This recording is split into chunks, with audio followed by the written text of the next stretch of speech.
President, tilgangen på lærere til norsk skole er avgjørende for å kunne utvikle skolen videre i pakt med de krav og forventninger som stilles til fremtidig arbeidskraft.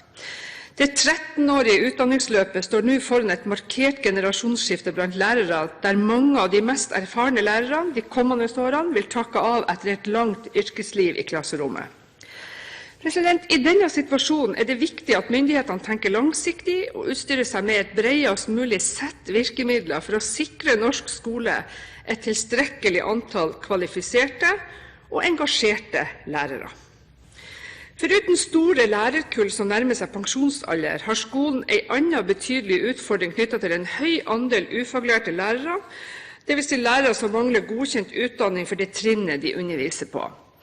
Det er heller ikke egnet til å berolige at andelen ufaglærte lærere har økt siden 2005. Situasjonen for engelskfaget er dessverre ikke noe unntak. Det er grunn til å advare mot konsekvensene om ikke denne ufaglært-trenden snus, fordi vi vet at lærers kvalifikasjoner er en avgjørende faktor for å kunne heve elevenes faglige prestasjoner.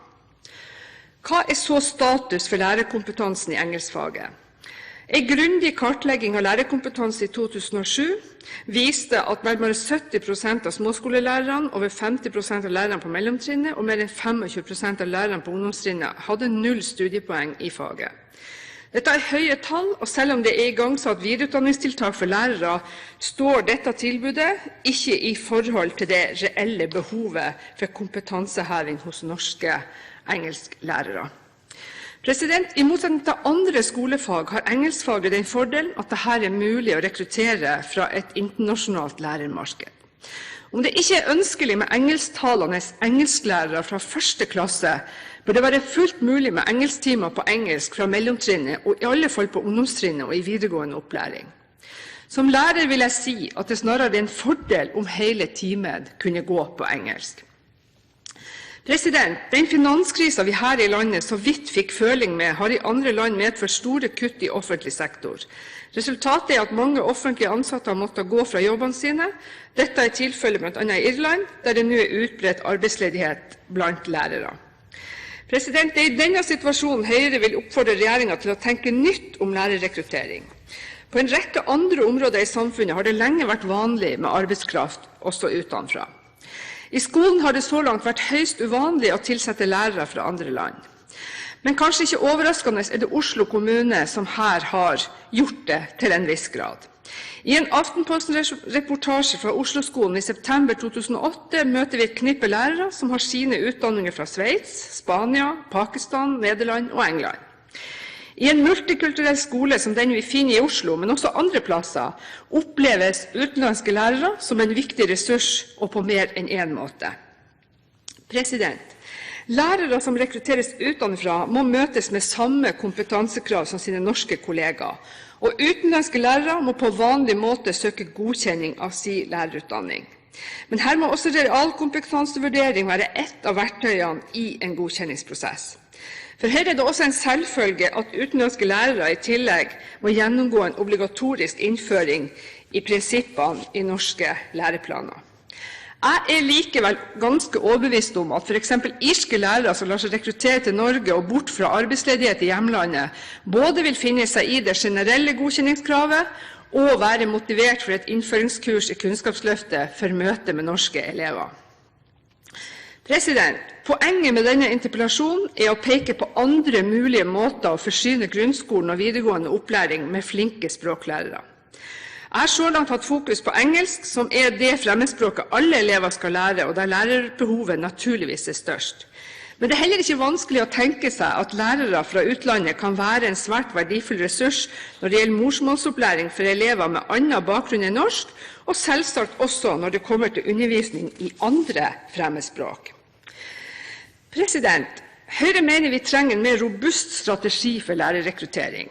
Selv om norske lærerutdanninger også i fremtiden vil være hovedleverandører av lærere til norsk skole, er det viktig å ha øynene åpne og også bruke andre tilgjengelige kanaler når dette kan gi oss kompetente lærere med fagkvalifikasjoner det knapphet på i skolen her hjemme. Da Stortinget i 2004 vedtok Kunnskapsløftet, var ambisjonen at norske elever, som sine medelever i andre europeiske naboland, skulle lære seg 2 fremmedspråk. I tillegg til engelsk skulle man velge et andre fremmedspråk der opplæringen skulle ha vekten på å beherske språket muntlig. Målsettingen om et andre fremmedspråk er som kjent senere forlatt av den rød-grønne regjeringen, til tross for at andre sammenlignbare lands satsing, og til tross for at gode språkkunnskaper blir stadig viktigere i en globalisert verden. Høyre har imidlertid merket seg at regjeringen har igangsatt en rekke forsøk med språkopplæring fra mellomtrinnet. Dette er spennende og en interessant nyorientering fra regjeringens side. Forsøkene er basert på frivillighet, naturligvis, og etter det jeg har forstått, kommer disse timene i tillegg til det ordinære timetallet. Men med den iveren sjetteklassingene i Mo i Rana viste for russisk, ser jeg optimistisk på fremtiden og frem til evaluering av disse forsøkene. Ikke minst er jeg opptatt av hva vi kan lære når det gjelder lære om når det kan være mest gunstig å sette i gang med et andre fremmedspråk. Det hever seg jo nemlig nå både forskere og lærerrøster som sier at jo tidligere, jo bedre. Motivasjonen til ungene er større lenger nedover i klassen.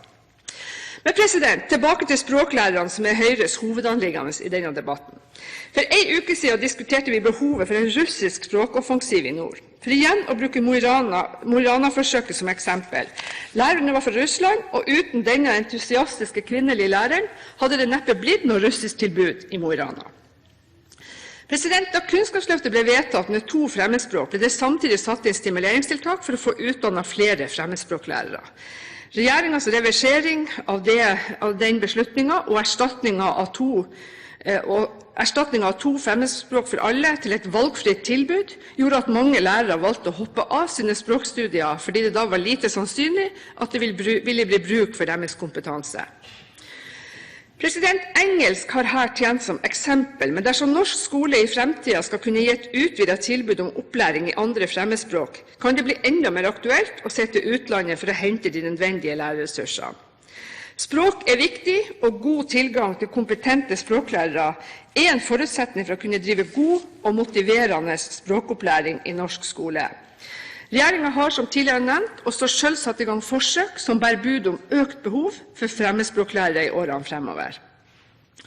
Er kunnskapsministeren enig i at fremmedspråk representerer en nisjekompetanse der det ligger til rette for rekruttering av lærere også fra utlandet?